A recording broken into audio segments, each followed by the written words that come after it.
ছোটবেলার কোন ঘটনা মনে থাকবে আর কোনটা যে চিরকালের মতো মন থেকে মুছে যাবে সেটা আগে থেকে কেউ বলতে পারে না। মনে থাকা না থাকা জিনিসটা কোনো নিয়ম মেনে চলে না। স্মৃতির রহস্য এখানেই। 5 বছর বয়সে আমি চিরকালের মতো আমার জন্মস্থান গড়পা রোডের বাড়ি ছেড়ে ভবানীপুরে চলে আসি। এই পুরনো বাড়ি থেকে নতুন বাড়ি চলে আসার দিনটা আমি বেমালুম ভুলে গেছি। কিন্তু গড়পাড়ে থাকতে আমাদের রাঁধুনি বামনির ছেলে হরেনের বিষয়ে একটা খুব সাধারণ স্বপ্ন দেখেছিলাম, সেটা আজও স্পষ্ট মনে আছে। আমার এই স্মৃতিকথায় তাই অনেক সামান্য ঘটনার কথা আছে, যেমন আছে কিছু নামকরা লোকের আশেপাশে অনেক সাধারণ লোকের কথা। সাধারণ অসাধারণের প্রভেদ বড়দের মতো করে ছোটরা করে না, তাই তাদের মেলামেশার কোনো বাছবিচার থাকে না।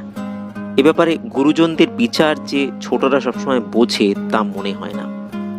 এই স্মৃতিকথা প্রথম বেরোয় সন্দেশ মাসিক পত্রিকায় 2 সংখ্যায়।